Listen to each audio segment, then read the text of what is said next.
இன்னைக்கு கூட நவாஸ் போயிருக்காரு, போய் நான்வெஜ் சாப்பிட்டுருக்காரு. திருப்பரங்குன்ற விஷயத்துல உங்களுக்கு நிலைப்பாடு?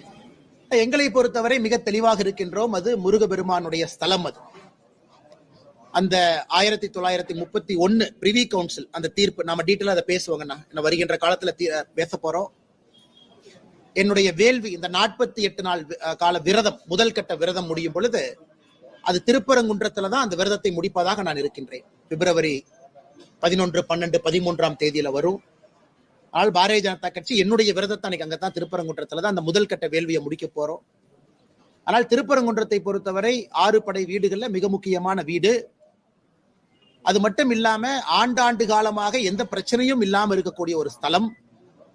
1931 பிரிவி கவுன்சில் தீர்ப்பே தெளிவா இருக்குது. தர்காவா, தர்காவுக்கான இடமா, அது சிக்கந்தர் மலையா, அங்கே மேல என்னெல்லாம் இருந்தாங்க அப்படின்னு. இன்னைக்கு எல்லோரும் புரிந்து கொள்ள வேண்டும். திமுக தூண்டிவிட்டு இந்திய யூனியன் முஸ்லீம் லீகினுடைய எம்பி நவாஸ் கனி திமுகவினுடைய தூண்டுதலின் பேர்ல அங்க போய் ஒரு மத பிரச்சனையை உருவாக்கி கொண்டிருக்கின்றார். ஒரு நாள் அல்ல, 2வது நாள் மாமிசத்தை எடுத்துட்டு போய் மாமிசத்தை சாப்பிடறதுக்கு 1008 இடம் இருக்கு.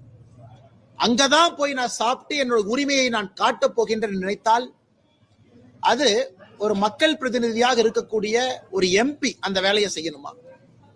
இது திமுகவினுடைய முழு தூண்டுதல்ல இது நடக்குது.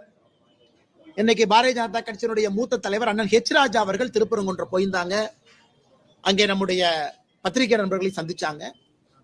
ஆனால் வருகின்ற காலத்துல பாரதிய ஜனதா கட்சி ஒரு மிகப்பெரிய ஒரு எழுச்சிகரமான ஒரு பெரிய ஒரு இயக்கத்தை திருப்பரங்குன்றத்தை மையமாக வைத்து பாரதிய ஜனதா கட்சி நடத்த இருக்கிறது. நாங்கள் சொல்வது இன்னைக்கு இந்துத்துவா, ஹிந்துவிசம்னு சொல்வதற்கு முன்பே அங்க இந்து வாழ்வியல் நெறி அடிப்படையில மக்கள் குகை கோயில்ல முருகபெருமானை கும்பிட்டு இருந்தாங்க, தமிழ் கடவுள். அதனால 70 ஆண்டு காலத்துல ஒரு சரித்திர பதிவை வைத்துக் கொண்டு சொன்னா 1000 ஆண்டுகளுக்கு மேல அங்க கடவுளை கும்பிடுறவங்க என்ன சொல்லலாம்? அதனால இதை வன்மையா கண்டிக்கின்றேன்.